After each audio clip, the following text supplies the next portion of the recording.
আমন্ত্রণ ২১-এর রাতে আমাদের আজকের বিষয় পর্দার অন্তরালে কি হচ্ছে। আজকে আমাদের সঙ্গে উপস্থিত আছেন বিএনপির স্বনির্ভর বিষয়ক সম্পাদক ও সাবেক সংসদ সদস্য নীলোফার চৌধুরী মনি। আপনাকে স্বাগত জানাচ্ছি। আমাদের সঙ্গে আছেন বাংলাদেশ সুপ্রিম কোর্টের সিনিয়র আইনজীবী আবু হেনা রাজ্জাকী। আপনাকে স্বাগত জানাচ্ছি। মনি, আপনাকে দিয়ে শুরু করতে চাই। আমরা দেখেছি প্রধান উপদেষ্টার সাম্প্রতিক ভাষণের পরে রাজনৈতিক দলগুলোর মধ্যে একটি নীরবতা কাজ করছে। আসলে কে কি ভাবছে, কে কি হিসাব নিকাশ চলছে আমাদের পক্ষে বোঝা এই মুহূর্তে খুব কঠিন। আপনি রাজনীতির সঙ্গে সরাসরি জড়িত আছেন। পর্দার অন্তরালে আসলে এই মুহূর্তে কি হচ্ছে সবারই এটি জানতে চাওয়া। আপনার কি মনে হয়? ধন্যবাদ আপনাকে। যারা শুনছেন আমার শুভেচ্ছা অভিনন্দন, আমার সহ আলোচককে শুভেচ্ছা। দেখেন, পর্দার অন্তরালে যেটা হয় সেটা পর্দার সামনে আনাটা তো আসলে যায় না, আমরা জানি না, বা জানতে চাইলেও আন্দাজে একটা কথা বলা যায় না। তারপরেও রাজনীতি বিজ্ঞান যেহেতু এক ধরনের বিজ্ঞান, যেখানে প্রতিদিনই তার বিভিন্ন জিনিস চেঞ্জ হয়, চেঞ্জেবল বিজ্ঞান, সেইখানে বলা যেতে পারে যে পর্দার অন্তরালে কে কিভাবে কয়টা সিট কাকে দিবে, কাকে নিবে, এই ধরনের যেমন একটা চিন্তা চলছে। আরেকটা হচ্ছে প্রধান উপদেষ্টার ভাষণের পরে যে এই যে ঠান্ডাটা, এই ঠান্ডাটাকে আমার কাছে সাধারণ কোনো ঠান্ডা মনে হচ্ছে না। কারণ সবগুলো দেখেন, যারা যা যা কিছু চেয়েছে, কেউ পিআর চেয়েছে, গণভোট চেয়েছে নির্বাচনের আগে, কেউ নির্বাচনের দিন গণভোট চেয়েছে। যারা নির্বাচনের দিন গণভোট চেয়েছে, ইউনূস সাহেবের ভাষণ তার পক্ষে গেছে, তারাও চুপ। আবার যারা আগে চেয়েছে এবং পিআর চেয়েছে এবং খুব সিরিয়াস কন্ডিশন তারা ফিল আপ করার জন্য মাঠে নেমেছে বা নামার হুমকি দিয়েছে, ঘোষণা ছিল, তারাও চুপ। মাঝখানে যে কিংস পার্টি নামে খ্যাত, যে সরকারের সাথে অনেক কিছু আলোচনা করেই তারা তাদেরকে সামনে টেনে আনা হয়েছে বা হচ্ছে, তারাও কিন্তু চুপ। তো এইখানে ভেতরে ভেতরে আবার সবাই নির্বাচনের জন্য কাজ করছে, নমিনেশন দিচ্ছে, আপনার নমিনেশন চেঞ্জ করার চিন্তা করছে, আবার আপনার ধরেন যে ইলেকশনের প্রচারণাতেও কাজ করছে।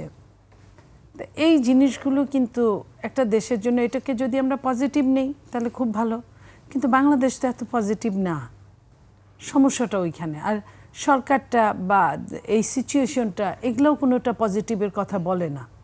ধরেন 2 দিন আগে আপনার ফ্যাসিস্টের যে প্রধানমন্ত্রী ছিলেন, তার রায় হলো। সেই রায়ের দিন যাই হোক, যেটাই হোক, বা আগের দিন, তারপরে ওটা নিয়েও কিন্তু এক ধরনের ঝিমঝাম। বিভিন্ন ইন্টারন্যাশনাল মানবতা যে এনজিওগুলো, তারা বিভিন্ন কথা বলছে, কেউ পক্ষে বলছে, কেউ বিপক্ষে বলছে, কেউ মধ্যপন্থায় বলছে, কিন্তু তারপরেও কিন্তু ওইভাবে আমরা কিন্তু এক ধরনের নীরবতাই আমরা দেখছি এখানে।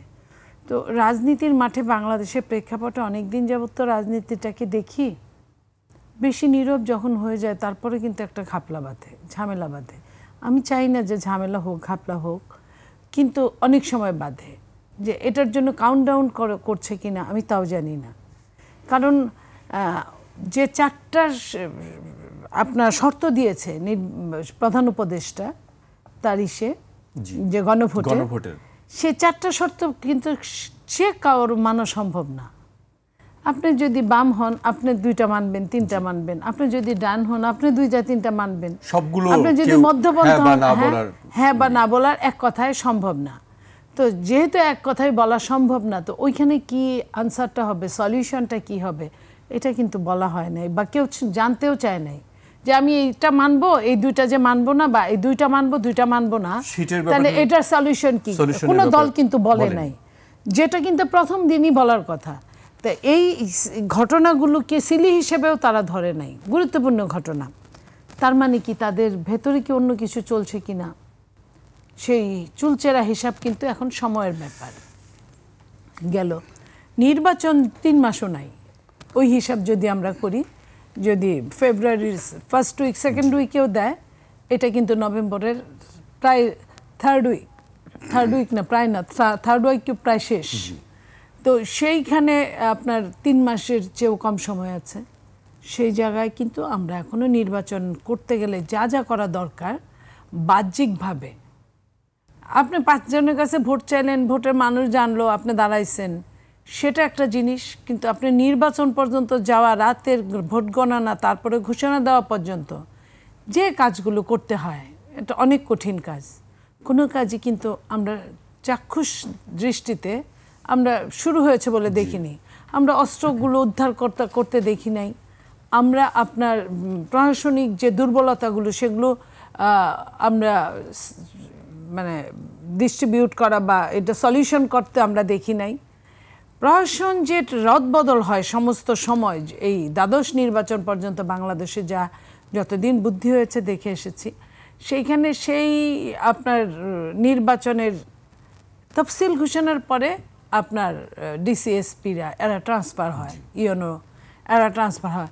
এখন কিন্তু তাদের কাউরে কোনো কিছু না বলে, না জিজ্ঞেস করে, এখানে ইসির কোনো কাজ ঘটার আগেই কিন্তু আমরা দেখছি যে জেলা প্রশাসক, জেলা সুপার এরা কিন্তু ট্রান্সফার হচ্ছে।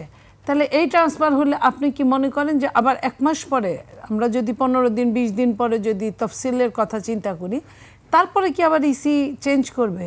জি, মানে ট্রান্সফার হচ্ছে কাদের? এই বিষয়গুলি নিয়ে আজকে নির্বাচন কমিশনে জামায়াতের পক্ষ থেকে কথা বলা হয়েছে, রাজনৈতিক দলগুলো কথা বলেছেন। জামায়াতের পক্ষ থেকে বলা হয়েছে যে লটারির মাধ্যমে এই প্রশাসনিক যে, এটা তো লটারি, জামাত তো আজকে বললো পৌর সাহেব, এটা তো আপনার আরো 3-4 সপ্তাহ আগে স্বরাষ্ট্র উপদেষ্টা এটা একবার বলেন, একের অধিকবার বলেছে।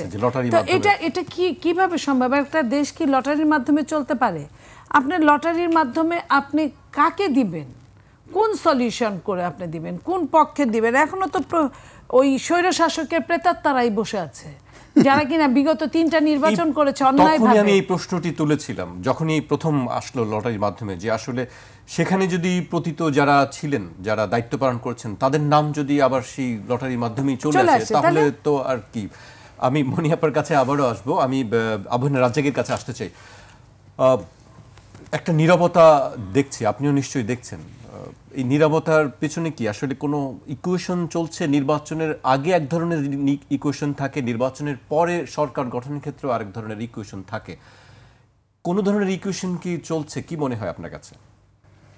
আচ্ছা, ধন্যবাদ আপনাকে এবং আমার সহ-আলোচক এবং 21-এর দর্শক শ্রোতা।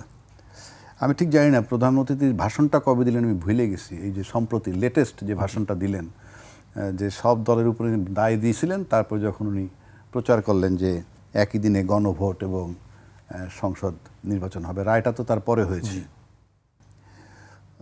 ইনফ্যাক্ট ওটা ছিল সম্ভবত 13 তারিখ। 13 তারিখ যখন বলছিল যে রায়ের দিন ঘোষণা করবে, সেই দিন দুপুরে প্রধান উপদেষ্টা ভাষণ দিল। তো ওটাও একটা সিগনিফিক্যান্ট ব্যাপার ছিল। আমার কাছে মনে হয় যে 13 তারিখটা উনি টেস্ট কেস হিসেবে নিয়েছিলেন, মানে সবাই মিলে যে বিষয়টা কি হয় দেখি, প্রতিক্রিয়া কি হয়। তো 13 তারিখ যখন দেখলেন যে না এমন কিছু হয় না, তখন সাথে সাথে 17 তারিখ ডেট দিয়ে দিলেন যে রায়ের। ঠিক আছে, রায়ের প্রসঙ্গ তো গেল গিয়ে। কিন্তু ওনার ওই ভাষণের পর থেকেই আমি দেখলাম যে আপনার মানুষের ভিতরে, ধরেন ওখানে যদি আমরা নর্মাল কোর্সে দেখি, তাহলে কিন্তু বিএনপির দাবি ছিল একই দিনে গণভোট এবং সংসদ নির্বাচন। জামাত বলছিল আগে। আবার গণভোটের ভিতরে যেভাবে 1, 2, 3, 4 মানে ক খ গ ঘ দিছে, এই সব কিছু মিলে একটা কেমন জটিলতার তৈরি হয়েছে। এবং যেহেতু সবাই বলছে সিদ্ধান্ত আমরা দিতে পারলাম না, কাজেই প্রধান উপদেষ্টা সিদ্ধান্ত দিবে, উনি ওনার সিদ্ধান্ত দিছেন। তারপর থেকে আমি দেখছি যে নির্বাচন এর আগেও, ইমিডিয়েট আগে যে নির্বাচনের ব্যাপারটা যে তোড়জোড় ছিল, কেমন যেন একটু ঝিমিয়ে পড়ল। তারপরে যখন জাজমেন্ট আসার পর এই মুহূর্তে দেখেন, ইনফ্যাক্ট বিভিন্নজন বিভিন্ন এলাকায় আসে নির্বাচনে, কিন্তু আমরা টের পাই না।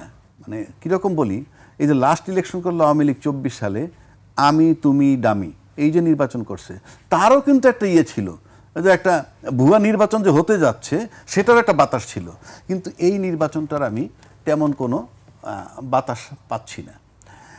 আবার সবাই বলে যে জামাতের ইনফ্লুয়েন্স খুব বেশি প্রশাসনের মধ্যে, তাদের কথায় ডিসিএসপি বদল হচ্ছে, যেমন নীলু আপা একটু মনি আপা বললেন। জামায়াত কিন্তু আজকে বলছে যে আমাদের কথা না, অন্যদের কথা। না, আমি বলছি আপনি যদি দুইজনেরটাই ধরে নেন, মানে জামাত এটা বেশি করতেছে এরকম কথা আছে। আপনি যদি ওইভাবেও যান, মানে আমি ভাই নিরপেক্ষ বলি, আমার কথা হলো সিম্পল। আপনি যদি মনে করেন জামাত ইনফ্লুয়েন্স কইরা এই ডিসি এসপি বদল করে তাদের ইনফ্লুয়েন্স আছে, সচিব বদল ইনফ্লুয়েন্স আছে, গভর্নমেন্টের মধ্যে ইনফ্লুয়েন্স আছে, সর্বক্ষেত্রে জামাতের ইনফ্লুয়েন্স থাকে, তাহলে আপনি নির্বাচনটা আমরা কি আস্থা নিয়ে যাব? আপনি এটা এই নিয়ন্ত্রণ মানে তো কারচুপির হিসাব নিকাশ। তাহলে যারা নির্বাচনে যেতে চাচ্ছেন এরপরে যদি মনি আপারা বলতে আমরা নির্বাচন করব, ফাইন, তাহলে আপনি আস্থাটা কোথায় আসে? সরকার যদি তার দিকে ঝুঁকে থাকে, জামাতের কথায় যে সব রদবদল হয়, সব প্রশাসন তার কথায় চলে, তারপরে আপনি নির্বাচন চাচ্ছেন, তাহলে কি আপনি পরাজিত হওয়ার জন্য না বিজয় লাভ করার জন্য? বিজয় লাভ যদি আপনি নিশ্চিত মনে করেন, তাই তো নির্বাচনের জন্য তোড়জোড়। তাহলে কি জামাত সম্পর্কে যেটা বলা হচ্ছে এটা সঠিক কিনা? আবার জামাত বলতেছে বিএনপির কথায় প্রশাসন চলতেছে, বিএনপির কথায় প্রশাসন চলতেছে, বিএনপির কথায় বদল হইতেছে। এখন যদি জামাত ষড়যন্ত্র করে নির্বাচন বানচাল করার জন্য, তাহলে জামাতের একটা যৌক্তিক, কারণ সে হারবে কেন?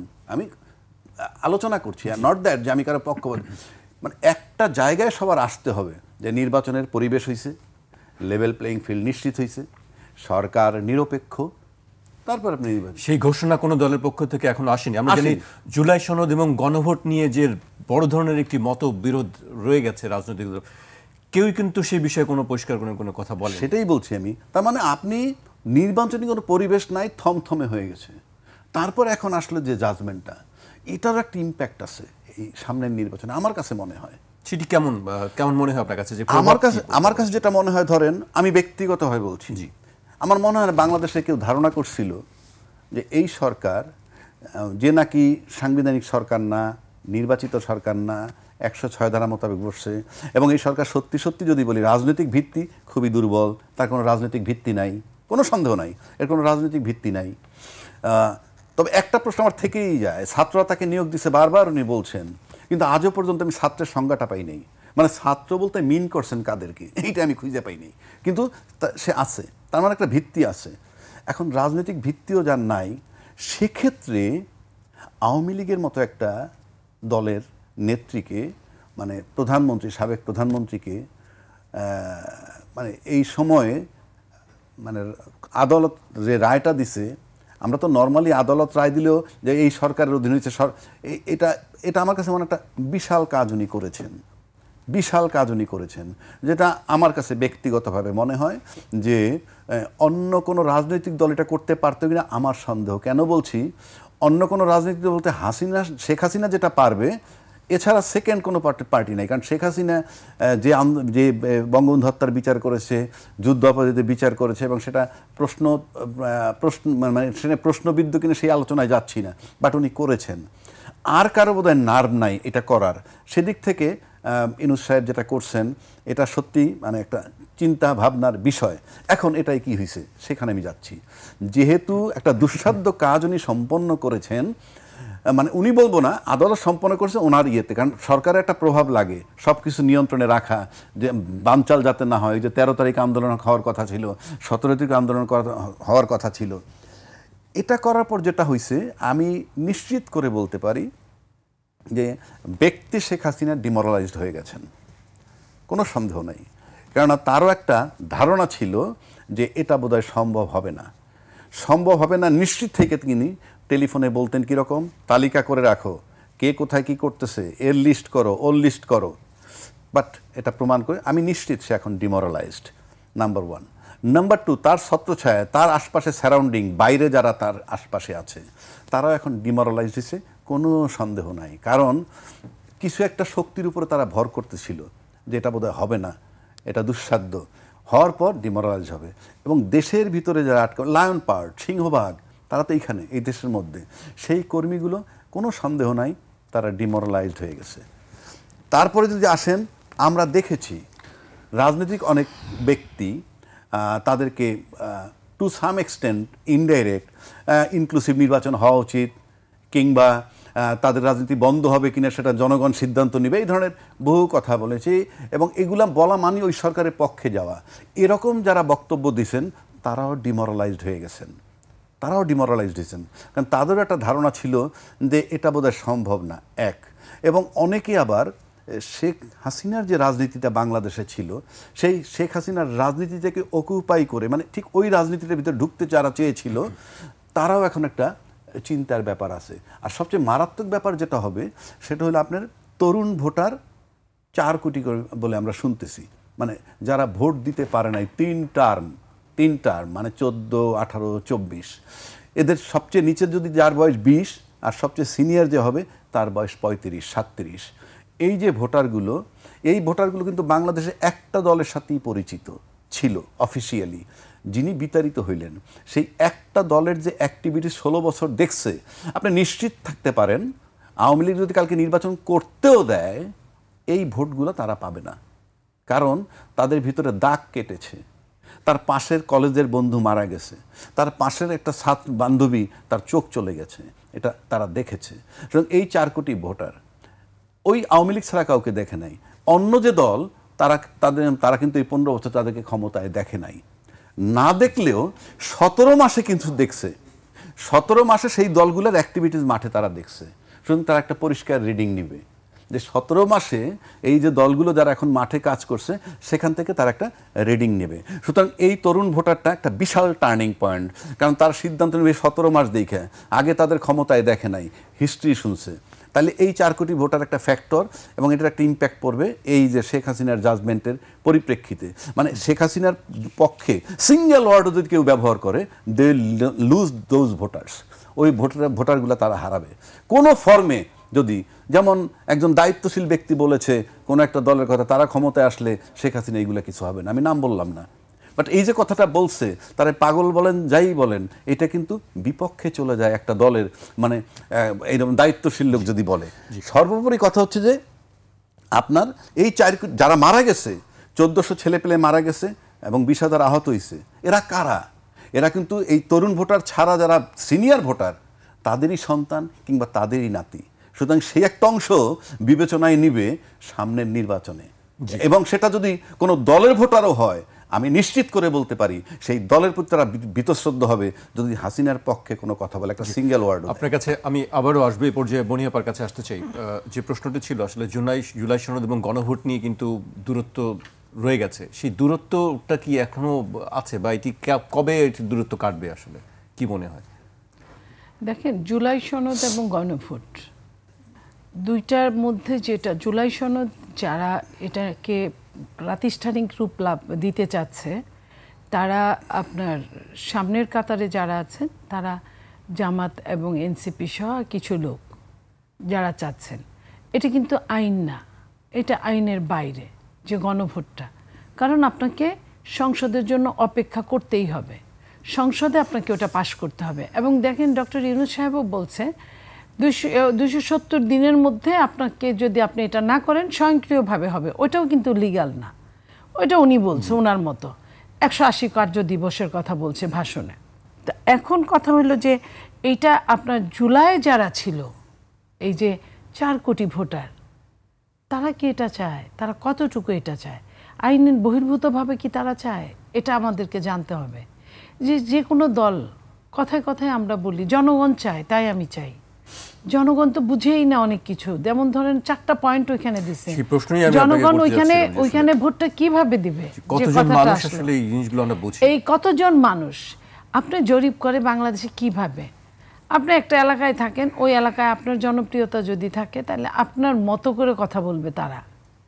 আরেকজন ওনার এলাকায় ওনার মতো করে কথা বলবে যদি ওনার জনপ্রিয়তা থাকে।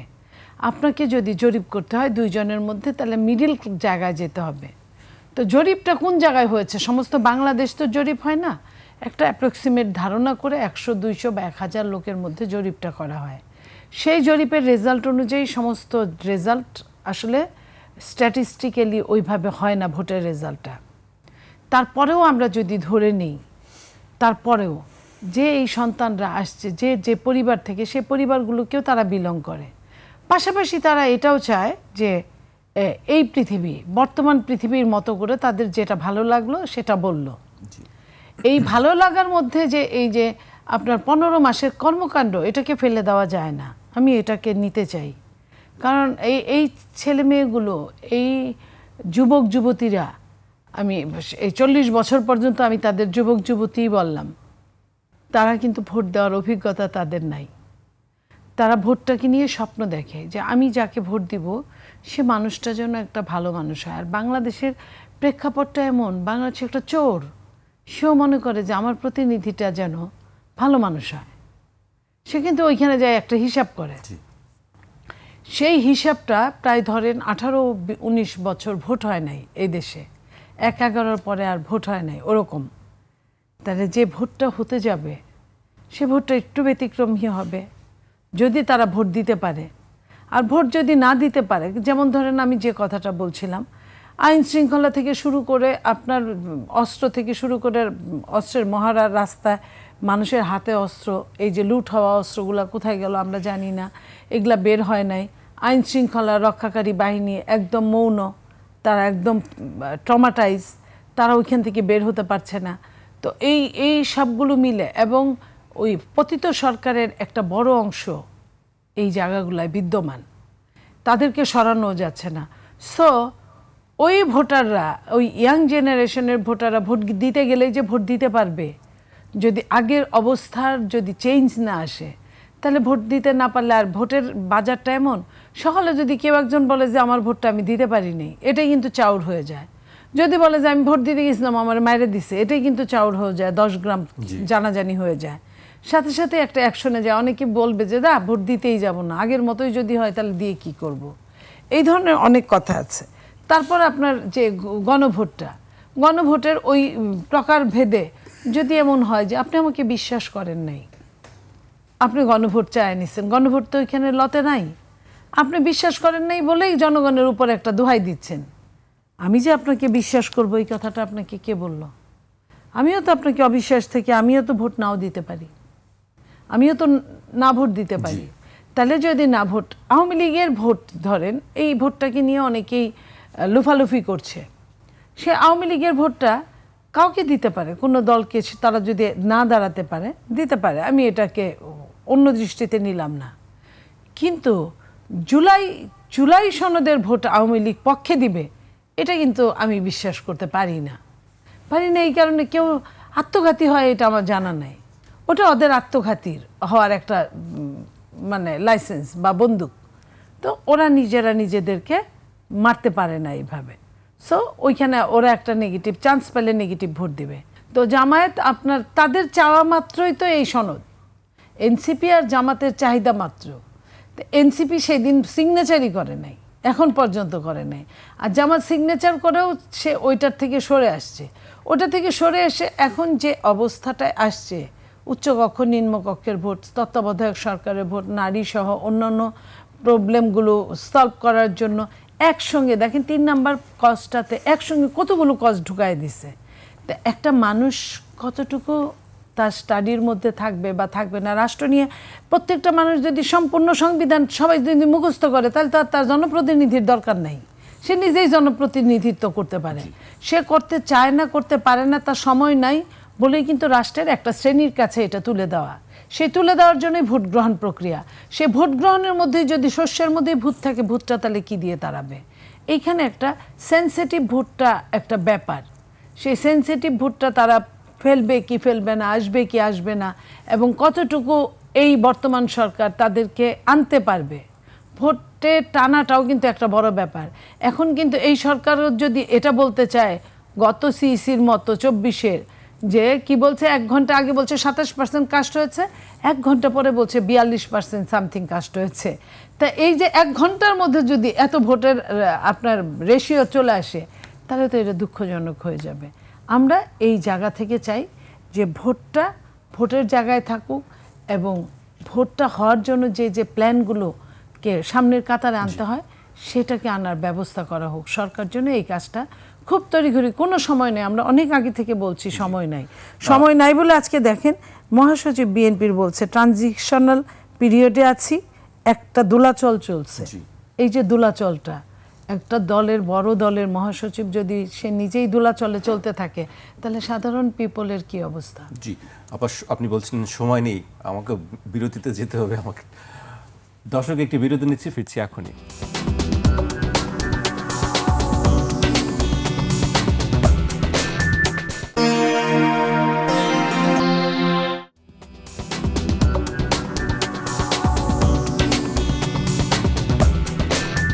বিরতির পর আবারও স্বাগত, আপনারা দেখছেন 21-এর রাত। আমাদের সঙ্গে আছেন বিএনপির সাবেক সংসদ সদস্য স্বনির্ভর বিষয়ক সম্পাদক নীলোফার চৌধুরী মনি এবং সুপ্রিম কোর্টের সিনিয়র আইনজীবী আবহানা রাজ্জাকি। আমি এই পর্যায়ে রাজ্জাকি ভাইকে দিয়ে শুরু করতে চাই। নির্বাচন নিয়ে সব কিছু রাজনৈতিক দলগুলোর তোড়জোড় আলোচনা সব কিছু চলছে। জাতীয় পার্টির নির্বাচনের ক্ষেত্রে আসলে কি মনে করেন? জাতীয় পার্টিকে কি নির্বাচনের সুযোগ দেওয়া উচিত কি উচিত না? ধন্যবাদ আপনাকে এবং সহ-আলোচক। জাতীয় পার্টি প্রসঙ্গে একটু পরে আসি, তার আগে নীলোফার কিছু ভোটের কথা বলেছে। অবশ্যই, বিশেষ করে আওয়ামী লীগের ভোটগুলো, যেটা আওয়ামী লীগ নির্বাচন আজকে পর্যন্ত করতে পারবে না বলে আমরা জানি। আবার সরকার বলছে যে নির্বাচন বিচার পর্যন্ত করতে পারবে না। এখন বিচার কতটুকু হয়, কখন উইথড্র হয় তাও আমরা জানি না, হবে কি হবে না তাও জানি না, কিন্তু আজকে পর্যন্ত নাই। এখন যদি সত্যি সত্যি ফেব্রুয়ারি পর্যন্ত যাই আমরা ভোটে, এবং ফেব্রুয়ারিতে যদি ভোট হয়, আপনি বলছেন যদি সত্যি সত্যি, আবার বলছেন যদি ভোট হয়, এই সংশয়টা এখনো কেন? ওই যে বললাম, ভোটের কোনো বাতাস দেখতেছি না, ভোটের কোনো দেখতেছি না। এই যে জাতীয় পার্টি নির্বাচনে যাবে কিনা, এই যে প্রশ্নটা আনলেন, হ্যাঁ। তারপরে আরও একটু পুরনো কথা যদি বলি, অ্যাডমিনিস্ট্রেশন বলতে কিছু নাই, নীলভাবে ব্যক্ত করলেন যেভাবে সকাল বিকাল চেঞ্জ হচ্ছে। আবার নির্বাচনের আগে কে দাবি করে প্রশাসন বদল, 15 দিন আগে একজন ডিআইজি পালাইছে, 1.5 মাস আগে একজন মেজর জেনারেল পালাইয়ে গেছেন। তার মানে কি প্রশাসনিক যে বিষয়টা সেটা স্টেবল না, আমি সেই জায়গাটা বুঝাইতে চাচ্ছি। সুতরাং সেই জন্য বলছি, এখন আপনি তারপরে ধরে নিলাম যে নির্বাচনে আমরা যাচ্ছি, নির্বাচন হচ্ছে ফেব্রুয়ারিতে, যদি তাই হয়, এদিকে শেখ হাসিনা একটা জাজমেন্ট হয়ে রয়েছে। এখন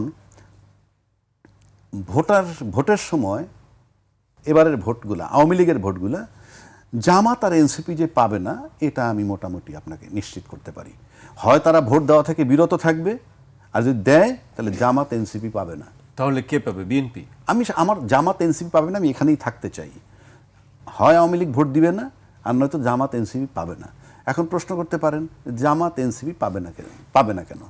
কারণ জামাত এনসিপির উপর তাদের অন্তত এইটা ভাবতে পারে তারা যে শেখ হাসিনার যে বিচারটা হইল, সেই রায় কার্যকর ব্যাপারে জামাত এবং এনসিপির কাছ থেকে ছাড় পাবে না, এটা তাদের বিশ্বাস হতে পারে। সে কারণে সেই ভোটটা পাবে না।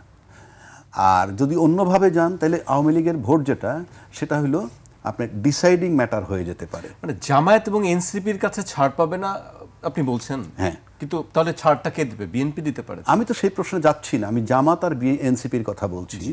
এদেরকে ভোটটা দিবে না, আর বিরত থাকতে পারে, দুইটার একটা। আর যদি যেমন আওয়ামী লীগ বিএনপি যখন নির্বাচনের প্রতিদ্বন্দ্বী, জামাত ছিল ডিসাইডিং ফ্যাক্টর, কোন দিকে সে যাবে বা কে তাকে লুফে নিবে। এখন জামাত এখানে এখন আবার আওয়ামী ভোট হয়েছে ডিসাইডিং ফ্যাক্টর। আওয়ামী লীগ যদি মনে করে যে না, পাওয়ার একচ্ছত্র কাউকে দিব না, সেক্ষেত্রে ব্যালেন্স করার জন্য সেদিকে ভোট দিতে পারে, সেটা ভিন্ন কথা। ব্যালেন্স মানে যে আপনি অ্যাবসোলিউট পাওয়ার পেয়ে গেলেন, তারপরে লম্বা সময় থাকবেন, এরকম যদি কাউকে ডিসলাইক করে, কাউকে না চায় আওয়ামী লীগ, তাহলে তার ভোটগুলো একদিকে যেতে পারে। এইবার আসেন আপনি জাতীয় পার্টির কথা। জাতীয় পার্টির ব্যাপারে কোনো নিষেধাজ্ঞা নাই। জাতীয় পার্টি এবং আরো যারা যেটা 14 দল জামাত ক্লেম করছিল, এখনো পর্যন্ত কোনো নিষেধাজ্ঞা নেই। যেহেতু নিষেধাজ্ঞা নাই, সেহেতু তারা নির্বাচন করতে পারবে না এমন কোনো কথাও নাই। তারা যদি মনে চায় নির্বাচন করতে পারবে। এখন সেক্ষেত্রে যদি আমরা জানি না ঠিক আওয়ামী লীগের কি পরিমাণ ভোটাররা মাঠে ভোট দিবে, কিন্তু রাজ্জাকি ভাই, আরেকটি দাবি আছে যে তারা যেন নির্বাচন করতে দেওয়া না হয়, নির্বাচন অংশ নিতে না দেওয়া হয়। এই বড় একটি 5 দাবির মধ্যে কিন্তু এটি একটি। কোনটা? জাতীয় পার্টি নির্বাচন করতে না দেওয়া হয়, সেই দাবি কোনো রাজনৈতিক দল যে গ্রাউন্ড টানছে, সেটা যুক্তি আছে, যুক্তি যে নাই তা না। কারণ আপনি যে সরকারের বিরুদ্ধে আজকে কি বলে আপনার হইল, যে সরকারের বিরুদ্ধে মানে দণ্ড হইল, তারা তো তাকে 3টা নির্বাচনে তারা তো তাকে বৈধতা দিছে। অর্থাৎ তারা শুধু একটা বিরোধী দল থাকতে হয়, সেই নাম কস্তে বিরোধী দল হয়ে একটা সরকারকে বৈধতা দিছে, এবং সেই বৈধতা থাইকে সে তার অপকর্মগুলো দীর্ঘ 15 বছর করছে। সুতরাং আপনার সহায়ক শক্তি লাগে। যেমন ABM খায়রুল হক সাহেব যে তত্ত্বাবধায়ক সরকারটা বাতিল করছিলেন, তত্ত্বাবধায়ক সরকার বাতিল করার কারণে সে ক্ষমতায় বসে নির্বাচন করছে। সুতরাং সে 2009 সালে যে অপকর্ম করছে, সেটাকে 14 নির্বাচনে ধামাচাপা দিছে। আবার 14তে ক্ষমতায় বসে অপকর্ম করছে, 18তে নির্বাচনকে ক্ষমতায় বসে ধামাচাপা দিচ্ছে, আবার 24-এ আসতেছিল। সুতরাং সেই হিসাব করলে আপনি তাকে ওইভাবে নিষেধ করা উচিত, যেহেতু পতিত সরকারের দোসর ছিল। এখন করবে কি করবে না, এবং রাজনৈতিক দল যদি একাগ্রচিত্তে না চায় তাদের উচিত আন্দোলন করা, কিন্তু আমরা সেটা দেখছি না। বিবৃতি বেসড, এই যে বিবৃতি বেসড, তো সেগুলো সব কিছু মিলে তো মনে হয় যে ঘুরে ফিরে আলটিমেটলি সবাই এমন একটা জায়গায় যেতে চায় শুধুই স্বার্থ নিজেদের। আপনি রাষ্ট্র, দেশ, আমি বারবার দেশকে আগে রাষ্ট্র বানান, এখনও বাংলাদেশ রাষ্ট্র হয় নাই। রাষ্ট্র বলতে তার যে স্বাধীন সার্বভৌমত্ব ইনট্যাক্ট। কিন্তু আমাদের রাজনৈতিক নেতারা তো সেটাই চাচ্ছেন, মানে দেশের কথাই আগে বলছেন, দেশের স্বার্থের কথাই আগে বলছেন। দেশের স্বার্থের কথা আগে বললে তো আপনার অনেকগুলো বিষয় এখানে এসে যায়। এখন পর্যন্ত যে দাবিগুলা, বিভিন্ন দাবি, কি বলে, পিআর সিস্টেম বলেন, গণভোট আগে বলেন, কিংবা জাতীয় পার্টিকে নিষিদ্ধ করা বলেন, এর কোনটা দেশের জন্য ক্ষতিকর? একটাও তো দেশের জন্য ক্ষতিকর না, একটাও তো দেশের জনগণের জন্য ক্ষতিকর না। তাহলে এগুলো নিয়ে আমরা ঐক্যমত্যে আসতে পারি নাই কেন? 7-8 মাস ধরে আমরা সংস্কার ঐক্যমত যেতে পারি নাই কেন? এখানে আমরা দেখছি দেশের, আমি আবারও বলছি, চ্যালেঞ্জ করে দিচ্ছি, মুখে আপনি কি বলেন দ্যাট ইজ ইমম্যাটেরিয়াল। দেশের চেয়ে দল বড়, দলের চেয়ে পরিবার বড়, পরিবারের চেয়ে ব্যক্তি বড়। আর মাঠে আমি বলি উল্টা হয়ে গেল না? ইয়েস, মাঠে বলি কি ব্যক্তির চেয়ে পরিবার বড়, পরিবারের চেয়ে দল বড়, দলের চেয়ে দেশ বড়। এটা হলো মাঠের বক্তৃতা। ইনডোরের বক্তৃতা দেশের চেয়ে দল বড়, দলের চেয়ে পরিবার বড়, পরিবারের চেয়ে ব্যক্তি বড়। তা না হলে যে কথাগুলো আমি বললাম, একটা এক্সাম্পল আমাকে দেখাক যে রাষ্ট্রের জন্য ক্ষতিকর বা রাষ্ট্রের জনগণের জন্য ক্ষতিকর, সেগুলো মানছেন না কেন? সেই স্থানীয় নির্বাচন আগে দেন, তাতে দেশ এবং জনগণের ক্ষতি কি হবে? গণভোট আগে দেন, দেশ জনগণের কি ক্ষতি হবে? পিআর সিস্টেম নিয়ে আসেন, পিআর সিস্টেম নিয়ে আসেন, দেশ জনগণের কি ক্ষতি হবে? কিন্তু ঘুরে ফিরে ওই যে জামাত ইসলাম বলে যে পিআর সিস্টেম দেন, দেশকে ভালোবেসে নয়। পিআর সিস্টেম হইলে উনি 40-50টা সিট পাবেন সেই স্বপ্নে। আমার কাছে কোনো ছাড় নাই, আমি যেটা বলছি জেনুইন। আপনি মনে করেন না এটা জামাতের দাবির সাথে মেলে? ওই যে ক্রিকেট খেলায় দুইটা দল খেলে, আপনি বললেন অমুকে জিতবে, আমি বললাম অমুকে জিতবে, তো যে জিতবে আমি কি তার দালাল হব? Wrong concept. মানে যত সিদ্ধান্ত হয়েছে এ পর্যন্ত জুলাই সনদের ভিতরে, একটা জুলাই সনদের স্বীকৃতিটাই ধরেন না। জুলাই সনদের স্বীকৃতি আমি আইনি স্বীকৃতি দিয়ে দিলাম গণভোট ছাড়া, মনে করেন তাতে রাষ্ট্রের ক্ষতি কি হবে? দেশের জনগণের ক্ষতি কি হবে? দলের ক্ষতি হবে হয়তোবা। দলের ক্ষতি হলে আপনি যে দল তার ক্ষতি মানবেন না, আপনার রাজনীতির ক্ষতি মানবেন না, আপনার কাছে তো রাষ্ট্রের চেয়ে আপনার দল বড়। রাষ্ট্রের চেয়ে আপনার এই দল যখন বড় হয় তখন দলের চেয়ে আপনার পরিবার বড় হয়ে যাবে। শেখ হাসিনা কি করছে? তার পরিবারের লোকগুলোকে তো আগে সরাই দিছে, তারপর ফাইনাল শেষ হয়ে গেছে। তো বিষয়গুলো আপনাকে বুঝতে হবে। আপনার যে কোনো সিদ্ধান্ত যদি দালিলিকভাবে আমাকে বুঝাইতে পারে যুক্তি দিয়ে যে এই সিস্টেমগুলা রাষ্ট্র এবং জনগণের জন্য মঙ্গলজনক নয়, আমি এভরিডে বিজ্ঞাপন দিব ইয়েস এটা মঙ্গলজনক নয়। জি, রাজ্জাকি ভাই আপনার কাছে আবারও আসবো। আমি আপনার কাছে আসতে চাই। মনি আপা, আমাদের রাজ্জাকি ভাই উল্টায় দিলেন এত কিছু। এতদিন আমরা এক জিনিস শুনতাম, এখন আজকে তিনি বলছেন যে আসলে ব্যক্তিই বড়। কি আসলে তার এই মতামতের সঙ্গে? দেখেন, উনি এই জায়গাটায় ভুল বলে নাই কিছু কিছু ক্ষেত্রে। আমরা মুখ দিয়ে বলি না যে আপনার আমার দল, আমার দেশ, আমার এই, যদি তাই হতো তাহলে কি আপনার ফ্যাসিস্টের জন্ম হতো? তাহলে আমাদের মুখের কথার কোনো মূল্য নেই? আমি এটা বলি, দেখেন, তাহলে ফ্যাসিস্টের জন্ম হতো না। আপনি দেখেন এই যে নির্বাচনের ডামাডোল চলছে, বাহ্যিকভাবে যতটা না চলুক আভ্যন্তরীণ চলছে, এটা তো অস্বীকার করার কিছু নেই। এখানে কয়েকটি ক্যাটাগরি আছে।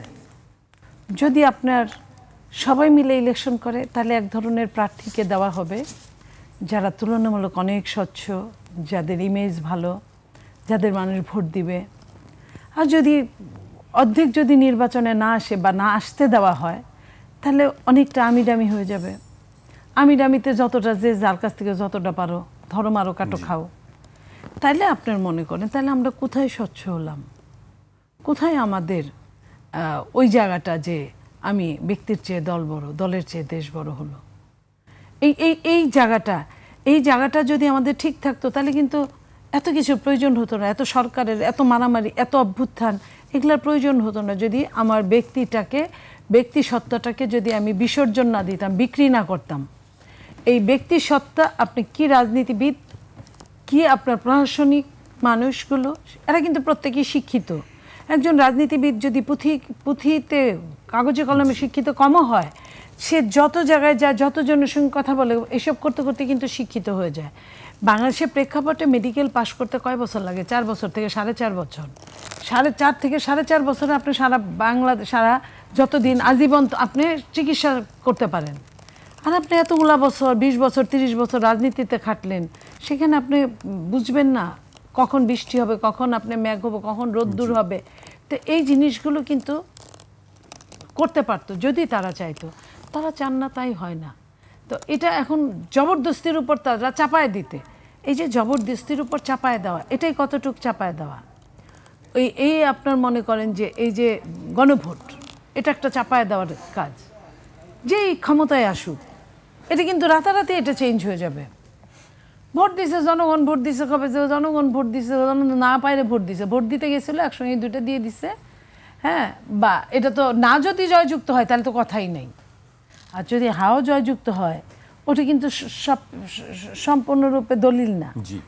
ওই দলিলের জন্য আপনার হা জয়যুক্ত হয়েছে বলতে হবে। সে হা জয়যুক্ত কিন্তু আমার স্বার্থের সঙ্গে সম্পৃক্ত হতে হবে। জনগণের স্বার্থের সঙ্গে সম্পৃক্ত হলে শুধু চলবে না। আমি কোনো দলকে মিন করে বলছি না, আমি বাংলাদেশের প্রেক্ষাপটকে মিন করে বলছি। লাইক আপনার এই যে বাংলাদেশের প্রেক্ষাপটে উনি কি বললেন যে হৃদয়ের কথা বলিতে বেকুল, উনি নইলে এই টাইমে যখন কিনা 3 মাসও নাই আপনার জাতীয় নির্বাচন, উনি বলে যে স্থানীয় সরকার হইলে ভালো হয় এই টাইমে। তাহলে আমি বাসের তৈলাক তো অঙ্কের মধ্যে পড়ে গেলাম না, যে 3 পা উপরে উঠলাম তো 4 পা নিচে নামলাম। তাহলে আমার এই সময়টা না না, আমি ওটা বলি না, আমি বলছি যে এই দাবিগুলো ছিল এটা রাষ্ট্রের জন্য ক্ষতিকর কিনা।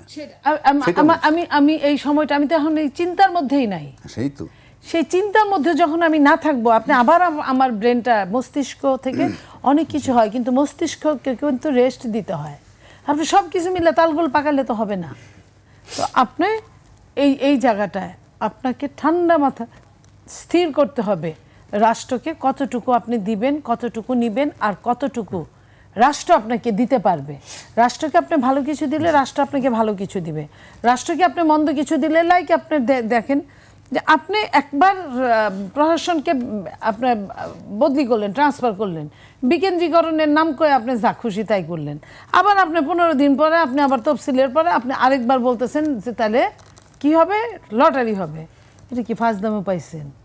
রাষ্ট্র কি লটারির জিনিস? লটারি মানুষ কখন করে? যখন প্রত্যেকটা পয়েন্ট আপনার এক হয়ে যায়, আপনার 3-4 জন জিনিস আপনি কাউকে ছোট কম করতে পারছেন না, বেশি করতে পারছেন না, তখন আপনাকে একটা স্থির জায়গায় আসতে হবে। সেই স্থির জায়গাটার জন্য আপনি তখন লটারির ব্যবস্থা করতে পারেন। আপনি পতিত সরকার, বর্তমান সরকার, আপনি আমারে বলতেছেন আমার লোক, আমি বলতেছি আপনার লোক, এই সব কিছু মিলায় আপনি লটারি করে কার লোক দিবেন? কারোরই লোক না, কেউ না কেউ হয়তো কারো না কারো লোকই পাওয়া যাবে হয়তো। আসলে আমি শেষ পর্যায়ে চলে এসেছি, রাজ্জাকি ভাইকে দিয়ে শেষ করতে চাই। কি মনে হচ্ছে আপনার কাছে, এই যে রাজনীতি, বিএনপির একটি বিষয় আছে, জোটবদ্ধভাবে যে নির্বাচন করছে, সেখানে তাদের প্রতীক নিয়ে একটি ঝামেলা আছে যে সব প্রতীকে নির্বাচন করতে হবে জোটবদ্ধভাবে নির্বাচন করলেও। আর একটি বিষয় হচ্ছে নির্বাচনের পরে আসলে কোন ধরনের সরকার হতে পারে। কেউ কেউ বলছে যে ঐক্যমতের সরকার। আমি শেষ পর্যায়ে আছি। ধন্যবাদ আপনাকে। না, মনিয়াপাদে একটা কথা বলছে lottery, I hate it like anything. এটা তামাশা না তো। এটা কি ওই যে ফ্ল্যাট একটা বিল্ডিং করছে, ফ্ল্যাটের যে পার্কিং বরাদ্দ দেয় ওই যে ডেভেলপাররা, কারে কোন পার্কিং দেন তখন লটারি করে। এটা তো রাষ্ট্র, কিসের লটারি? আপনারা ঐক্যমত্যে আসতে পারেননি, সে আপনাদের ব্যর্থতা। আপনি এটা তামাশা করুন। ওই যে কথাটা বলছিলাম যে ব্যক্তি স্বার্থ বা দলের স্বার্থ বিসর্জন দিয়ে একটা জায়গায় আসতে হবে। আপনি 8-এ আসেন, আমি 2-এ আসি, আমি 5-এ যাব, আপনি 8-এর থেকে নাইমে এক জায়গায় এসে 5-এ আসেন, তাইলে হবে। সুতরাং এই সমস্ত কথাবার্তা রাজনীতিতে চলে না, বা এরকম একটা রাষ্ট্রে চলে না। আর 2 নম্বর যে গণতন্ত্রে যে জোটের কথা বলতেছেন, গণতন্ত্রে নির্বাচনের আগে জোটের কোনো বিষয় নাই, থাকা উচিত না। আমাদের এখানে ট্রেডিশনালি আছে, জোট হতে পারে পরে, নট বিফোর ইলেকশন। আপনি তো আপনার ভোট আনবেন, আপনার ম্যানিফেস্টো দিয়ে, আপনার বক্তব্য দিয়ে আপনি ভোট আনবেন। আপনি যদি অন্য দল, আপনার ধরেন এখন তো দলে এই মুহূর্ত পর্যন্ত জোট হইলেও প্রতীক যার যারটা দিয়ে করবে, দলীয় প্রতীক। আপনি কল্পনা করেন যে আগে যেভাবে হয়েছে যে বড় দলের প্রতীক দিয়ে করত, সেটা যদি কল্পনা করেন, তাহলে প্রথম কথা হইল যে আপনি অন্য দলে একটা লোক আইনা এখানে ঢুকাইতেছেন যার ম্যানিফেস্টো আলাদা, আপনার দলের ম্যানিফেস্টো আলাদা। তারা যখন আপনার দলীয় প্রতীক দিয়ে তারা আন্ডার কাভার নিয়ে গেলেন, তখন ওই দলটার কোনো রাজনৈতিক আদর্শ থাকে না, অফিসিয়ালি সে ওই বড় দলটাকে রিপ্রেজেন্ট করে, কাগজে লেখা থাকে কিন্তু এই মানে এই পক্ষ থেকে নমিনেশন দেওয়া হইলো। তাহলে রাজনৈতিক আদর্শ কোথায়? এটা গেল এক দিক। আর দ্বিতীয় দিক গেল, আপনি যদি এখন নির্বাচন করেন জোটবদ্ধ হইয়া, কিন্তু ওইখানে আপনার দলীয় প্রতীকে আপনি করবেন, ওই এলাকার ওই ভোট দলে বড় দলের ভোট আপনি পাবেনই না। তারা গিয়ে ওখানে প্রতীক খুঁজবে। কেন খুঁজবে? কারণ আপনি যে ডেডিকেটেড কর্মীটাকে বঞ্চিত করলেন, তাদের ক্যান্ডিডেট তো একজন দুজন না, তারা সবাই মিলে তাকে বয়কট করবে। কিন্তু ছোট দলগুলো কি জয়ী হতে পারবে তাদের নিজেদের মার্কায়? এটা তো আমাদের হেডেক না। কিন্তু আমি তো বাংলাদেশে আমার কোনো দল নাই, আমি মন্ত্রী এমপি হব না তো কি হইছে? আপনাকে একটা দল বানাইলি আপনাকে এমপি হইতে হবে, এবং আপনি ছাড় দিয়ে মানে আতাত করে এমপি হবেন, ফলাফলটা কি আমরা তো দেখতেছি। এবং তারা ওই বড় দলে মার্চ করবে না, যে আমরা বড় দলে ঢুকে গেলাম, যে আছেন আমার দলটা বিসর্জন দিয়ে আমি বড় দলে ঢুকে গেলাম, সেটা যাবে না। কেন যাবে না? তারা বাইরে বসে ওই মন্তব্য, বক্তব্য, রাজনৈতিক বক্তব্য দিবে, যেটাকে ডিস্টার্বিং মনে করে। ডিস্টার্বিং হিসেবে বড় দল তাদেরকে অ্যাকোমোডেট করে। কিন্তু তারা যদি বড় দলে সম্পৃক্ত হয়ে যায়, যে ঠিক আছে আপনার দলে যোগ দিলাম, তাহলে দেখবেন যে আর তাদের মূল্য থাকবে না। এবং তারা সেই সুবিধা নেওয়ার জন্য, নাহলে আপনি বলেন তো, আমি ব্যক্তি যদি এখন একটা পার্টি করি, পার্টির চেয়ারম্যান আমি, আপনি বলেন যে আরও যারা পার্টি আছে এরকম বিএনপি, জামাত, আওয়ামী লীগ, জাতীয় পার্টি, টু সাম এক্সটেন্ট এনসিপিও যদি ধরি, এগুলোর বাদ দিলে অন্য যারা পার্টি আছে, আমি যদি একটা পার্টির প্রধান কালকে হয়ে যাই, পার্থক্যটা আপনি কি পাবেন? আপনি পার্টির প্রধান হলে কোন দলে ঢুকবেন? না না, আমি ঢুকবো না বলেই তো হবো না। আর যদি আমি নিজে একটা পার্টি করি, তাহলে অন্যান্য যে পার্টিরা ওনাদের কাছে সিট চাচ্ছে মনে করেন, সেই পার্টির সাথে আমার তফাৎটা কি হবে? কোনো তফাৎ নেই। আর ঐক্যমতের সরকার নিয়ে একটু আলোচনা চলছে। ঐক্যমতের সরকার আপনার কেন আসবে? আপনি যিনি মেজরিটি পাবেন তিনি সরকার হবেন। তার দায়টা কি? আমার ঐক্যমত্যের সরকার হতে হবে? ঐক্যমত্যের সরকার হলে তো ফ্রম ডে ওয়ান হওয়া উচিত ছিল, তাহলে তো দেশে এই বিশৃঙ্খলটা হইতো না। ঐক্যমত্য সরকার বলেন, একটা জাতীয় টাইপের সরকারের মতো বলেন, তাহলে তো আমাদের এই সমস্যাগুলো হতো না। আমি বলছি বিএনপি যদি জাতীয় সরকারে থাকতো, জামাত যদি জাতীয় সরকারে থাকতো, বিএনপির তৃতীয় গ্রেডের মানে 3 নম্বর সারির, তাকে দিয়ে আপনি বানান, দেশটা নির্বাচনের সময় যা হইতো হওয়া উচিত ছিল। আপনি নির্বাচনের পর আমি 2/3 মেজরিটি পাইলাম বা সিঙ্গেল মেজরিটি পাইলাম, আমার তো আর জাতীয় সরকার গঠন করার প্রয়োজন নাই, আমি কেন করব? এবং এইটা বলার মানে আমি ঠিক বুঝি না, আমার কাছে কোনো অর্থ নাই। আমার জাতীয় সরকার গঠন করা তখন দরকার যখন নির্বাচিত সরকার থাকবে না, ক্রাইসিস টাইমে। আর নির্বাচন হয়ে যাওয়ার পর তো তাহলে এটাও একটা বোধহয় একটা বার্তা যাইতে পারে যে নির্বাচন করে যারা বিজয় লাভ করবেন তারা হয়তোবা চিন্তিত যে স্টেবল গভর্নমেন্ট করতে পারবেন কিনা, সেই ধারণা থেকে বলতে পারেন যে আমরা একটা ঐক্যমতের সরকার করব, সো দ্যাট যারা ডিস্টার্বিং এলিমেন্ট থাকবে তাদেরকে যদি আমরা অ্যাকোমোডেট করে ফেলতে পারি, তাইলে হয়তো বা সার্ভাইভ করাটা সহজ হবে, এরকম একটা চিন্তা ভাবনা থেকে বলতে পারে।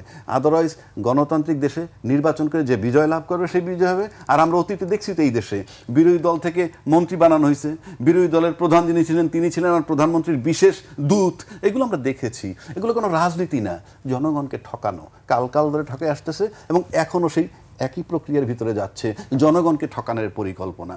আর যারা জনগণকে ঠকানোর পরিকল্পনা করে না তারা কিন্তু, আবারও বলছি, দেশ এবং দেশের জনগণ নিয়ে ভাববে। এখন পর্যন্ত আমরা এমন কোনো দলের এমন কোনো বক্তব্য পাই নাই যেটা দিয়ে শুধুই দেশ আর জনগণের কথা ভাবা যায়। আপনি মুখে বললে তো হবে না, ইন অ্যাকশন আমি দেখব। যেহেতু আমি অ্যাকশনে দেখি না, সুতরাং অ্যাকশনে যদি আমি দেখতাম জুলাই সনদ দিয়ে এত বিতর্ক হওয়ার কোনো কথা না, কারণ এটি ইন্টারন্যাশনালি কোনো ক্ষতি করবে না, আভ্যন্তরীণভাবেও কোনো ক্ষতি করবে না। তাহলে আমি মানছি না কেন এটার জন্য গণভোট লাগবে? যেই গণভোট সংবিধানে নাই, আবার সংবিধানে নাই সেটার বৈধতা দিচ্ছি। সংবিধানে ফেব্রুয়ারি 2026 নির্বাচন নাই, সেটারও বৈধতা দিচ্ছি। ঘুরে ফিরে এইসব বৈধতা দিয়ে চলে যাও, পার্লামেন্টে যাওয়া দরকার। জি, সবকিছু হয়তো আগামী সংসদেই হয়তো সবকিছু চূড়ান্ত হবে, আমরা সেই প্রত্যাশায় থাকলাম। আজকে আমাকে শেষ করতেছে এখানেই। আপনাদের দুজনকে অনেক ধন্যবাদ আমাদেরকে সময় দেওয়ার জন্য। দর্শক, আজ এখানেই শেষ করছি। কাল আবার দেখা হবে ঠিক রাত 12টায়।